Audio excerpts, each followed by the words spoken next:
मतलब जो सुखी जीव हैं उनमें मैत्री भाव करो, ऐसा कहा। दुखी जीव हैं उनमें करुणा करो, ये तो वही बात है। और पुण्य वाले जो जीव हैं उनमें मुदित भाव रखो। यहां पर गुणवान की जगह क्या लिया? पुण्य वाले जीव, पुण्य जीव।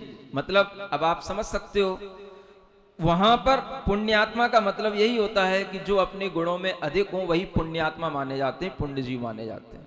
और फिर अपुण्य मतलब जिनके अंदर किसी भी तरह का मतलब पुण्य भाव नहीं रहता, पाप विषयों के प्रति ही जिनका मन लगा रहता है, ऐसे जीवों के प्रति उपेक्षा भाव रखो। तो बात लगभग लगभग वहीं की वहीं घूमती है ना। सत्व की जगह उन्होंने सुख वाले जीव ले लिया।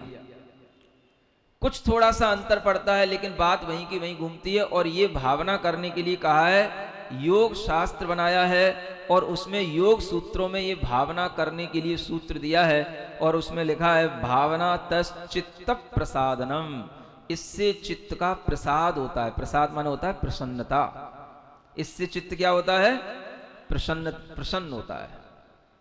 अब वही चीज है, हम समझाएंगे तो आप कहते हो महाराज व्रतों के लिए कहते हो, ये छोड़ो वो छोड़ो, इसके लिए कहते हो। हाँ, मन को प्रसन्न बनाए रखने की कोई विधि बताओ। अब मैं अलग से क्या विधि बताऊं? इतने बड़े बड़े आचार्यों ने जो सूत्र लिखे हैं, ये सूत्र आपको मन के प्रसन्न नहीं करते तो अब कौन सी चीज आपके मन को प्रसन्न करेगी? किसका बना हुआ मन है आपका? है? कोई अलग क्वालिटी का मन है दिल्ली वालों का क्या? है? मन तो भावना से ही प्रसन्न होगा। हमेशा यही समझा है ऋषियों मुनियों ने। तो इसका मतलब ये हो गया कि बहुत सारी चीजें कॉमन हैं। पहले दिन आपको महाव्रतों के बारे में बताया था। इन्हीं पातंजलि ने महाव्रतों के लिए भी लिखा है सार्वभौमा महाव्रतम। महाव्रत सार्वभौमिक होते, माने सब काल, सब देश, सब क्षेत्र में लागू होने वाले होते हैं, एक जैसे ही होते हैं। और यम नियम से उन्होंने शुरू किया तो वह चीज, सब यही चीजें हैं। अलग अलग ढंग से व्याख्यायित होती हैं, अलग अलग ढंग से लोग समझते हैं, लेकिन आलंबन उन्हीं चीजों का लेना पड़ता है। तीर्थंकरों से चली आई ये परंपरा अनादि परंपरा है, जिसमें ये भावनाएं करने के लिए हमसे कहा गया है।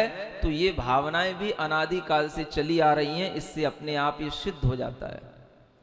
सभी साधुजन, सभी श्रावक गण भी सामायिक भाव में आए तो इन चार भावनाओं को करे, ध्यान भाव में आए तो इन चार भावनाओं को करे, साम्य भाव में आए तो इन चार भावनाओं को करे, अपने चित्त को प्रसन्न बनाना चाहे तो इन चार भावनाओं को करे, अपने चित्त का क्षोभ मिटाना चाहे तो इन चार भावनाओं को करे। चित्त क्षोभित हो जाता है, जिसे बोलते हैं डिस्टर्बेंस ऑफ माइंड। अभी मुझसे बात मत करो, मेरा माइंड डिस्टर्ब है, बोलते हो ना कभी कभी। हाँ, अभी मेरा मूड ठीक नहीं है, अभी मुझे छेड़ना नहीं, मुझसे बात नहीं करना, दूर हटो। समझ आ रहा है? तो इसका मतलब क्या है? अब आपको अपना माइंड बैलेंस करने के लिए क्या करना पड़ेगा? कैसे डिस्टरबेंस दूर होगी? अगर आपको किसी कारण से डिस्टरबेंस हुई है तो आप अपना मन उसी में लगाए रखेंगे तो डिस्टरबेंस बढ़ेगी, ठीक तो नहीं होगी। ठीक कैसे होगी? Change your mind. अपने माइंड को चेंज करो। चेंज कैसे करोगे? तो अपने माइंड के अंदर जो थॉट चल रहे हैं उनको चेंज करो। Change your thoughts and then change your mind. Thought कैसे चेंज होंगे? इस सूत्र के अकॉर्डिंग अपने अंदर भावनाएं लाओ, ऑब्जर्व करो। क्या करो? यही करो जो यहां कहा जा रहा है, मैत्री, प्रमोद, कारुण्य, माध्यस्थानी। अगर आपको ये ध्यान नहीं रहता, मेरी भावना वाली 4 लाइनें पढ़ो, मन से पढ़ो। जैसे ही आप चेंज करेंगे अपनी भावनाएं, अपने विचार, तो आपके लिए कुछ अच्छा समझ में आएगा, चित्त शांत होगा। तब आपके अंदर एक फिर वही बात जो हमने पहले कही थी, हमें आगे क्या करना, ये निर्णय लेने की क्षमता भी हमारे अंदर तब आती है जब हमारा चित्त शांत होता है। क्षुभित चित्त होगा, मन परेशान होगा, आपका हर निर्णय गलत होगा, हर बात गलत होगी। तो पहले मन को शांत बनाओ। मन शांत होगा, आप जो भी सोचेंगे, जो भी आगे प्रक्रिया करेंगे, वो सब अच्छी बनेगी। और इसी को बल कहा गया है। फिर उसी पातंजलि योग सूत्र में एक और सूत्र आगे मिलता है, मैत्र्यादिषु बलानी। इन मैत्री आदि की भावनाओं में बल है, बल। सुन रहे हो? और बल कैसा बताया? बलेसु हस्ती बलादीनी। जैसे हाथियों में बल होता है ना, ऐसा बल हम अपने मन के अंदर इन भावनाओं के माध्यम से प्राप्त कर लेते हैं। क्या समझ आ रहा है? अब नई नई तरीके से आपको बताओ तो लगता है हाँ, हाथी जैसा बल हमें मिल जाएगा तब तो हम करेंगे महाराज। समझ आ रहा है? हाँ। और उसी के लिए वो चीजें सामने आती हैं। जैसे आपने देखा होगा कभी कभी कुछ अजूबे टाइप के लोग दिखाई देते हैं जो ट्रक के आगे खड़े हो जाते हैं, ट्रेन के आगे खड़े हो जाते हैं, और ट्रेन के आगे खड़े होने के बाद भी वो जो है ट्रेन को पीछे कर देते हैं, ट्रेन उसको नहीं हटकेल पाती। ऐसे ऐसे भी लोग होते हैं। ऐसी मन के अंदर सिद्धियां प्राप्त हो जाती हैं, तो उनका कहना है कि ये सिद्धियां ऐसी भावनाओं के बल से प्राप्त होती हैं। हाथी आदि का बल भी प्राप्त हो जाता है। मतलब जैसे हाथी जो है हर किसी को पछाड़ देता है, उसी तरह का बल आपके मन के अंदर आ जाता है, तो बड़ी बड़ी बैलगाड़ियां, हाथी गाड़ियां भी आप अपनी मन से रोक सकते हो। ऐसे ऐसे लोगों को आपने देखा होगा, सुना होगा। समझ आ रहा है? हाँ, अपनी जीव में ऐसी डोर बांध के उससे जो है बांध लेते हैं पहिए से कि उसको वो हिला नहीं पाता है पहिया चलाने वाला। हाँ, वहीं के वहीं रोका रहता है। हाँ, तो ऐसी ये सब चीजें होती हैं। दृष्टि से भी, जिह्वा से भी, हाथों से भी, ये सब बल कहां से प्राप्त होते हैं? तो मन के बल हैं ये सब। और मन के बल कहां आते हैं? तो ऐसी भावनाओं से ही आते हैं। मन कमजोर है तो सब कमजोर है, और मन बलवान है तो सब बलवान है। समझ आ रहा है? तो इन भावनाओं का महत्व समझें और इसी भावना के अनुरूप अपनी भावना करने की कोशिश करें। आगे एक और बहुत अच्छा सूत्र है जो भावनाओं के क्रम में अंतिम सूत्र है, जगत काय स्वभाव वा संवेग वैराग्यार्थम। अब देखो क्या कहते हैं, संवेग और वैराग्य के लिए आपको क्या चिंतन करना? जगत के स्वभाव का चिंतन करोगे, संवेग उत्पन्न होगा, और काय माने शरीर के स्वभाव का चिंतन करोगे तो वैराग्य उत्पन्न होगा। हा? लोग कहते हैं ना, महाराज वैराग्य कैसे होता है, वैराग्य कैसे बढ़े, वैराग्य कैसे उत्पन्न हो? जो लिखा है शास्त्र में वही करो। वो नहीं, आप बताओ महाराज आपको कैसे हो गया? अरे किसी के बताने से कभी वैराग्य होता है क्या?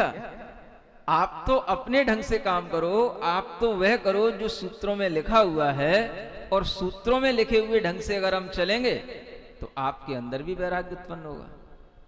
हा? संवेग का मतलब क्या होता है? संसार से भयभीत हो जाना, संसार से थोड़ा डर जाना। किससे डर जाना? संसार से डरना, संसारी जीवों से नहीं डरना। संसारी जीवों को देख करके भी ये सोचना कि देखो ये संसार कैसा है, जिसमें कितना दुख है, कितने तरीके के इसमें उतार चढ़ाव आते हैं। कोई जीव कभी सुखी दिखाई देता है, वही जीव हाल फिर थोड़ी देर बाद दुखी हो जाता है। घर में सब कुछ अच्छा चल रहा होता है, नाती हैं, पोते हैं, पिताजी हैं, सब हैं, दादाजी बैठे रह जाते हैं, नाती का मृत्यु हो जाती है। समझ आ रहा है? होता है कि नहीं होता है? हा? उसी घर में दादाजी रहते हैं, उसी घर में बेटा रहता है, और दादाजी बने रहते हैं 80 साल तक, और बेटे का जो है 18 साल में ही रोग हो जाता है, उसी की मृत्यु हो जाती है। तो ये क्या है? ये सब संसार है। संसार की दशाओं का चिंतन करो। जितना भी आगे पीछे आपको सुनने, देखने, समझने को मिलता है, उसका अगर आप वास्तविक स्वभाव का चिंतन करें कि ये संसार का स्वभाव ही ऐसा है, तो इससे आपको क्या होगा? संसार से डर उत्पन्न होगा। माने आप संसार में जो आपकी आसक्ति है, जो आपका राग है संसार में आपको दौड़ाने वाला, वो राग आपका कम होगा, संसार से आपको भय लगेगा, तो आप उस संसार से दूर हटने की कोशिश करेंगे कि हमें तो अब इस संसार में रह करके अब और कुछ नहीं करना, अपना आत्म कल्याण करना है। देख लिया सब संसार में क्या होता है, कितना सुख होता है और किसका सुख होता है। सगे संबंधियों का सुख होता है, वो भी देखने को मिल जाता है। कितने कौन साथ देते हैं और कितने कौन सगे संबंधी कितने समय पर मित्र बन जाते हैं और कितने दुश्मन बन जाते हैं। नहीं भी बन जाते हैं तो भी कभी ना कभी बनने के लिए तैयार रहते हैं। कोई भी हम संसार की दशा का चिंतन करें, वह जो चीज दूसरों के साथ घटित हो रही है वो अपने साथ भी घटित हो सकती है और हो जाती है। ऐसा सोच करके जिसके अंदर संसार से वैराग्य, थोड़ा सा डरने का भाव आ जाता है, वो संवेग भाव कहलाता है। संवेग का मतलब मन का वेग बिल्कुल समीचीन हो गया, मन में वेग इतना पड़ा रहता है, मन की वेलोसिटी इतनी अधिक रहती है कि वह संसार के विषयों को ही जो है पकड़ने की कोशिश करती है, सब तरह से जो है संसार को अपना बनाने की कोशिश करती है। तो उस मन की उस गति को रोकना, कैसे रोकना? तो हम जो करने जा रहे हैं, हमारे साथ जो होने वाला है, पहले भी लोग कर चुके हैं। कौन कितने सुखी हुए हैं। बच्चों को लगता है जब तक हम डॉक्टर नहीं बन जाते, इंजीनियर नहीं बन जाते, सीए नहीं बन जाते, तब तक सुख नहीं है। और जो बन गए, थोड़ा उनके गलेवान में झांक के देखना, उनके घरों में झांक के देखना कि वो कितने सुखी हैं। नहीं समझ आ रहा? थोड़ा पहले से ही देख लो ना, जिस लाइन पर हम चलने जा रहे हैं उस लाइन का अंतिम पॉइंट क्या है, पहले से ही देख लो। और पहले से ही देख लोगे तो आपको समझ आ जाएगा क्या है स्थिति। हाँ? कोई भी डायरेक्शन में किसी भी तरीके की डिजायर्स हो, क्या समझ आ रहा है? आप उसका देख लो लास्ट पॉइंट क्या है। जो लोग उन डिजायर को फुलफिल कर चुके हैं वो कितने हैप्पी लाइफ जी रहे हैं, उनको देख लो आप। और अगर उसी में ही सुख है तो अनेक तरह के दुख उनके सामने क्यों आते हैं, किस तरह से वो परेशान होते हैं, किस तरह से उनके सामने परेशानियां इतनी बढ़ जाती हैं कि वो कोर्ट कचहरी में केस पहुंचाते रहते हैं, और फिर जो है इतना भी परेशान हो जाते हैं कि बड़े बड़े ऑफिसर सुसाइड कर लेते हैं, डॉक्टर भी मर्डर कर लेते हैं। क्या समझ में आ रहा है? क्यों हो जाता है? हिंसा आदि इन पापों को नहीं समझने पर हम कितना ही ऊंचा बढ़ जाएं, हम कभी भी सुखी नहीं हो सकते। ऊंचा बढ़ो, आगे बढ़ो, कोई बात नहीं, लेकिन इन हिंसा आदि 5 पापों से बचो। संसार के प्रति संवेग भाव रखो, और यह संवेग भाव ही आपको बताएगा कि जिंदगी जिंदा कहां है। क्या समझ आ रहा है? सोच लिया करो पहले से।